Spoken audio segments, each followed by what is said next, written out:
Hello, everybody, and welcome to the STR Sovereignty podcast, where we help you build a business that works for you rather than the other way around. We're not going to promise that you won't still need to work on your business, but we're going to help you make it easier, more profitable, more enjoyable, and something that you truly own rather than the other way around. So welcome. My name is Steve Haase. I'm from Yada, and I'm here with my friend and co-founder at Yada, Peter Ojdovich. Hey, Peter, how you doing? I'm doing great, man. Excited to talk about some really cool stuff today. What are we talking about? What's our topic? We're talking about loyalty and how to get loyalty working really well for short-term rental operators, and how to run loyalty in a really smart way, and how to run loyalty in a way that really genuinely works all the time. So let's start with how loyalty gets hosed. Yeah, so it's interesting. First off, in short-term rentals, very few people are doing it. But the attempts that we've seen so far have been subpar. Like, I wouldn't say subpar, but incomplete. Loyalty is a really powerful ecosystem. Like, building a loyalty ecosystem is a really powerful way to get people coming back and engaging with the brand. Loyalty is one of those ecosystems that's not very low touch. So I know, like, even for me, just this morning, I got like 2 or 3 emails from there's like this flower shop that I occasionally buy flowers for Sabrina from, and I get points there. I'll look it up right now, but it's literally like here, flower reward statements. I have 85 points. Nice. And I probably get like a dozen of these emails every 6 months. Let's say like every 2 to 3 weeks, I get a rewards email from them and a reminder to go buy a bouquet or go by the shop and things like that. I get these from Chipotle. I get these from Dunkin' Donuts and Starbucks and wherever else.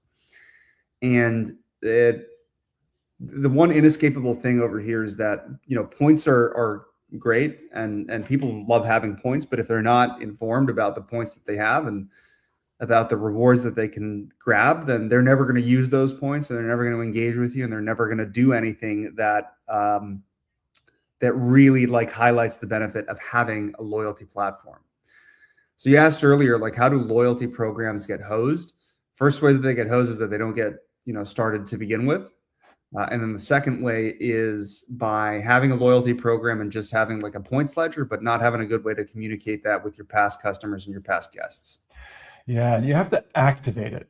That's what we've got in the title here. It's activating your database for direct bookings. You can't just reach out to people and say, hey, come back and book. I mean, you can, and that does work, but you also can't just give them points and hope they remember and take action on it. Again, you can, and it's kind of going to work. But when you bring those together, that is like Voltron. That's when you get all the pieces and you get a brand new thing. And that is what we call the loyalty loop.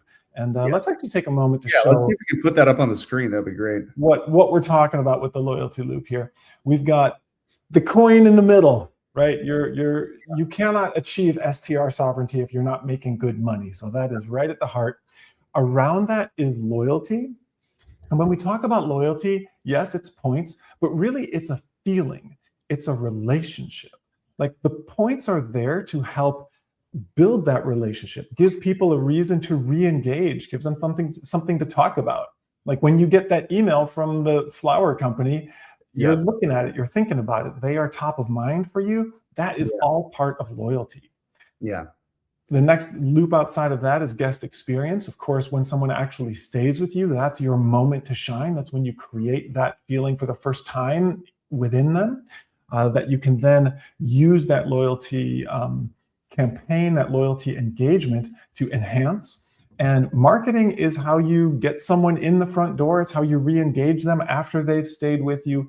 It's not so much a loop here as a donut, like a toroid. You kind of go along that outside of the edge, and all the guests keep funneling back in to that coin in the middle. Absolutely.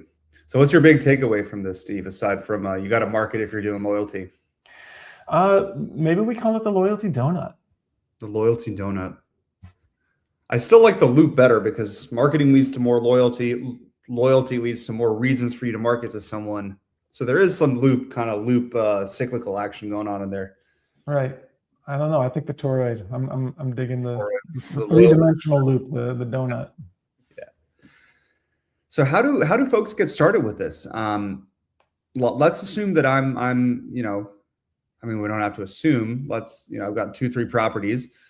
What do I, how do I activate my loyalty? Like, why should I be doing this? I mean, here's the interesting thing. There's a couple of different types of short-term rental properties. What we see at Yada, there are folks who have their long-term rentals, right, or kind of medium term, right? They want bookings that are 7 days or more, even multi-months. And those are interesting because you're not going to have your vacationers doing that. That's more sort of your work engagement. They may not have a lot of lead time. They may not have a lot of decision process there. Yeah. But that's when it's even more important to be top of mind. I think the one takeaway for why loyalty matters and why you should do it no matter what type of property you have, whether it's like a bucket list once in a lifetime destination or whether it's a come back here every year with the kids for your vacation kind of destination, is you want to be top of mind. You want to be right in the middle of someone's heart when they think about your location. Yeah. And that is the reason to start this in the first place. And why do loyalty as opposed to just like messaging people about being top of mind? Like how does that shift in the guest and the customer's head, like like having points and being able to use points versus just doing outreach to them and offering coupons and promos and deals and things like that? Because humans are irrational and weird. I was talking to my kid this morning. What was I was talking about? Basically a security vulnerability in the human psyche. I don't remember what we were talking about, but I was like, humans can be manipulated, dude. So you got to watch out. But as business owners, it's true. Like there are certain things that we respond to as humans that don't make sense, but that are powerful. And so if you can use them in your business, you have more power in your business. And so by giving points, people feel a sense of ownership of those points. They feel like they got something from you. So there's reciprocity involved. They don't want to lose things. There's a fear of loss in human nature. And so you want to act on the thing that you're about to lose. So if those points are going to expire, you better book that damn trip because you don't want to lose the points. There are all kinds of reasons that relate to building that relationship and getting someone's attention, which is everything in today's marketing landscape. Well, I think that's one of the key things as well, is just like getting someone's attention and really being a forcing function in terms of, somebody opening up an email or opening up a message. You're asking a lot from folks. Like every time you ask somebody to open an email or engage or, click on a text or a link or something like that, like you are asking them to do something that's, takes them out of their flow or whatever they're doing at that very moment.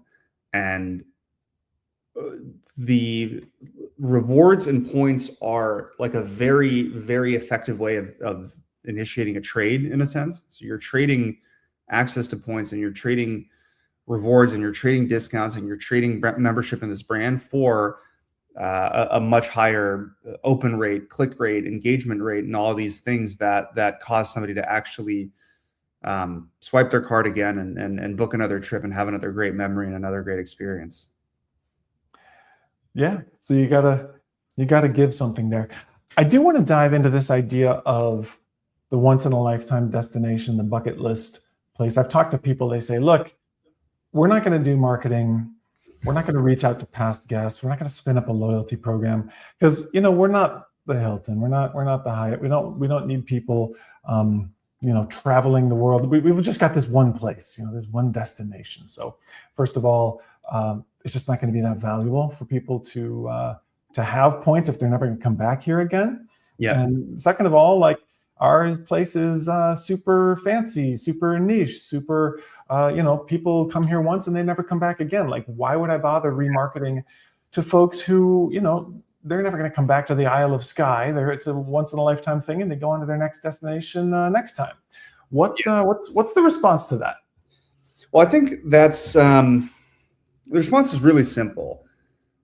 If you have properties in a portfolio like that, you need to market more than anybody else, because in no small part, your ability to grow, of course, does depend on your placement in marketplaces and things like that. But word of mouth and scarcity and memory sharing and all of these things are hugely powerful drivers in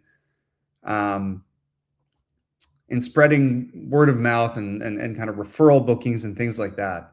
So if somebody goes out and buys a really nice watch, like they're not a recurring customer of buying a watch, but they want to show it off and they want to be very vocal about the purchase that they made or the trip that they made or whatnot.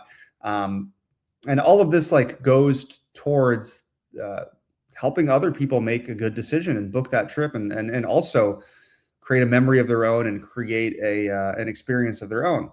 So if you have like niche, upscale, expensive properties, and you don't think that you might have people coming back, once a year or twice a year or anything like that, I would just say that, reaching out to the guest, building a relationship with them goes a really long way in getting them to talk about you to their friends and to build on that network effect and share about you on social media and promote you to the people in their circle. And I think that's where the really, really obvious benefit of doing marketing and building loyalty, even if you're in one of these markets where your properties are quite expensive and kind of once in a lifetime, where that can drive a significant benefit.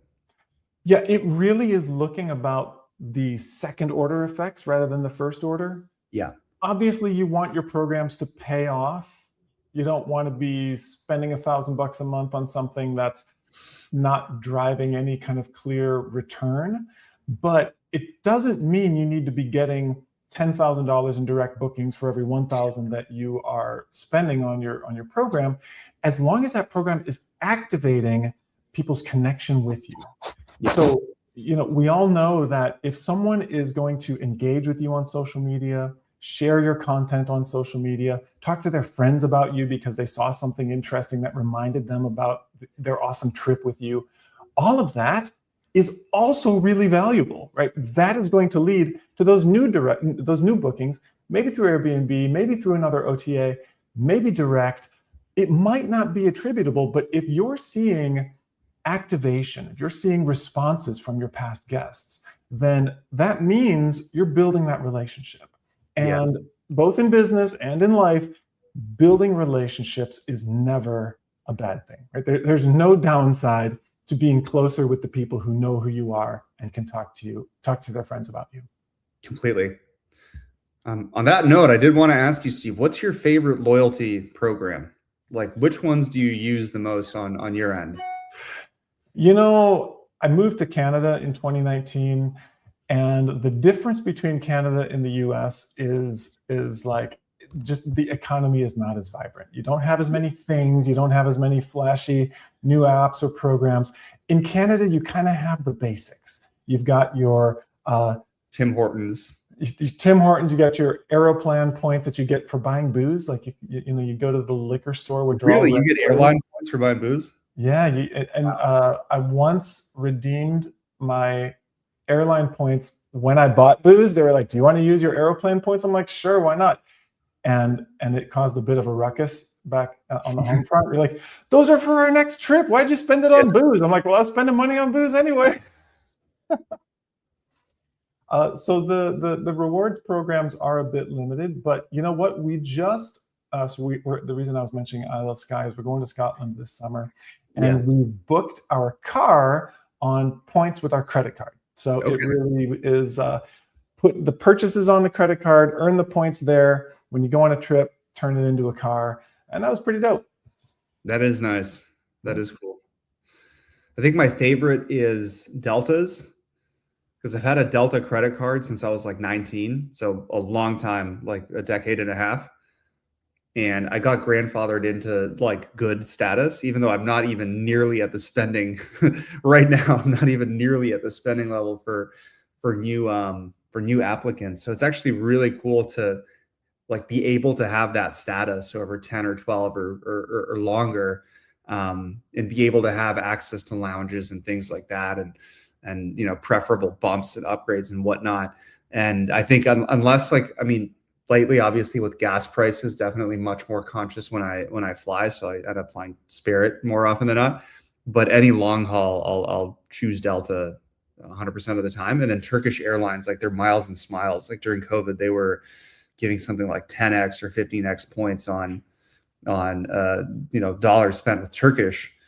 And they actually have one of the most effective like rewards programs that I've seen, because they have your whole flight history, like where you've flown with Turkish.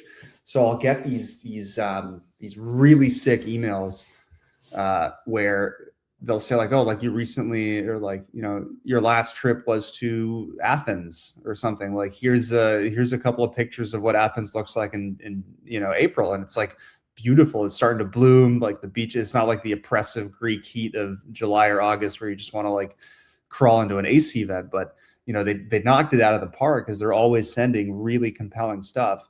Not just, hey, you've got 75,000 points, but here's some beautiful pictures of Ankara or Istanbul or the Bosphorus Straits and things like that. And like they'll include really cool stuff in their emails. Like, if you've got if you're flying with Turkish, we'll comp you like a free 4-day layover in Istanbul and things like that. So, kind of going back to where we started this conversation, like communicating well that somebody has points and communicating well why they should use those points is super compelling.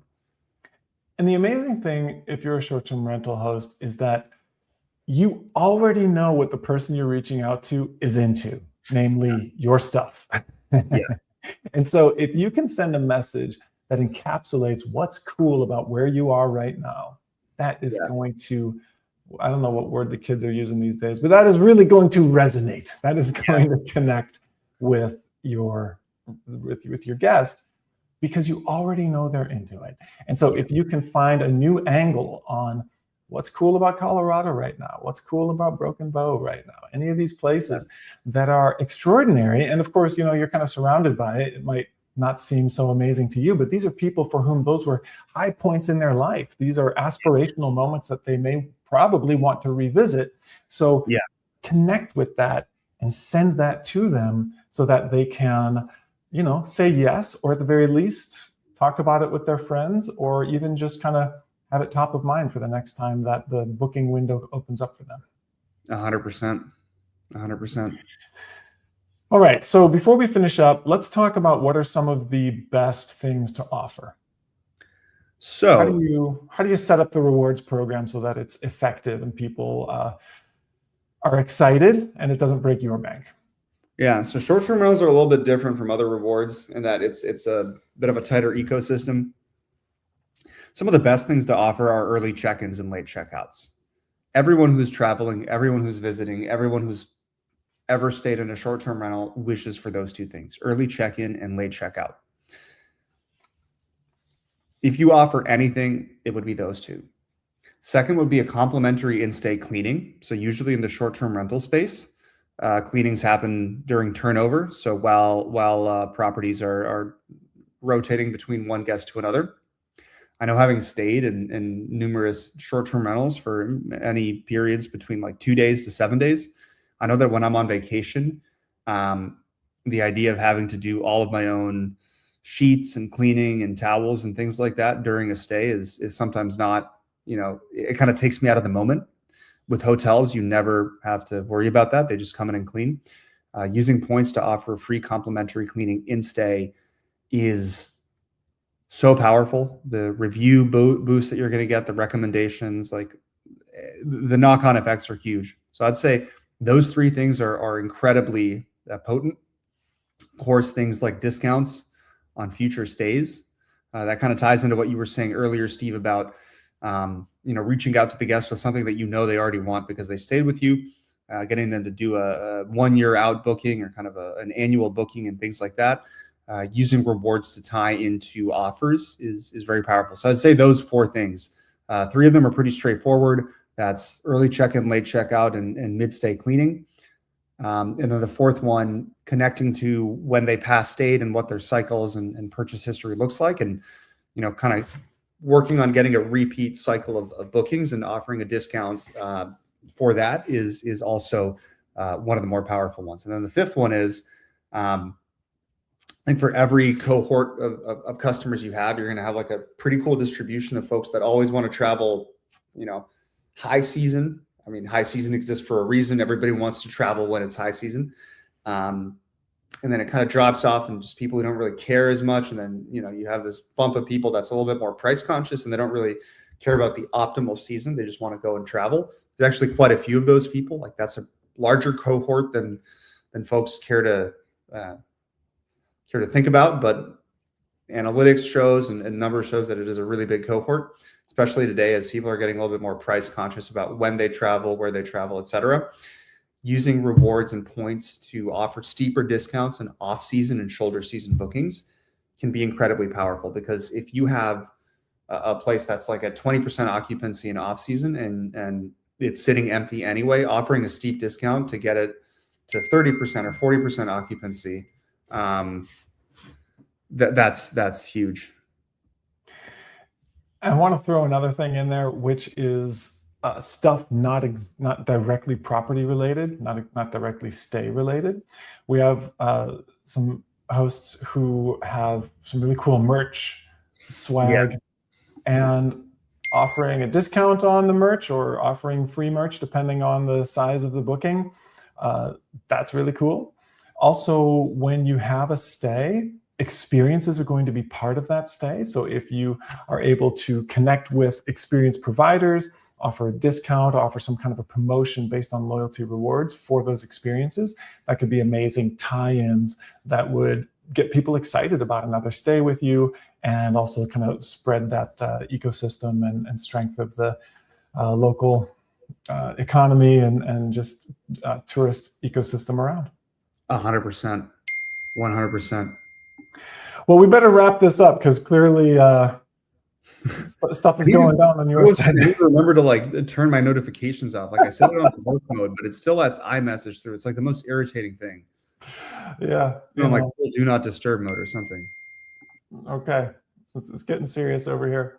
Actually, well, no, folks, thank you for listening. Thanks for tuning in. Peter's got a direct. There were loyalty messages. Really want me to go back to Palm Beach. Yeah. Chipotle is knocking at your door. Boy, it's crazy. I'm not even kidding. I think at this point, like a good 20% of my inbox for SMS is rewards, and I don't even mind because it's all stuff that I use at least once a week. Like I go to Chipotle like 2 to 3 times a week for lunch because they have it's like their protein bowls, and like every 3 protein bowls I get like a 4th one free basically. So that's like every 2 weeks I'm getting a free Chipotle thing. I'm not going to complain about getting those messages. I get messages from, like I said, Miles and Smiles Turkish, where I'm always like in fantasy land of like, all right, I can't wait to get on my next flight.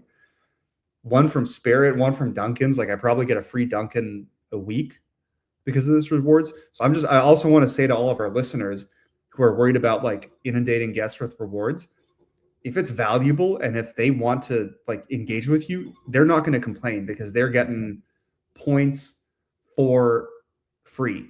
And like occasionally, like I'll get like, it's like a dopamine hit. Like I'll get a drop which says like, oh, Chipotle is going to give all of our users like a free 500 points just for being a loyal member. Like that is such a dopamine hit. And I guarantee you like 10 times out of 10, I end up going and I get another bowl, and it costs them nothing to do that. You're easily manipulated, it sounds like. Or hungry. But hungry, I'm easily manipulated with food and points, man. Food and points. Powerful combo. Combo. All right, folks. Well, if you want to talk more about loyalty, we are all ears. Hit us up. We're at team@yada.ai.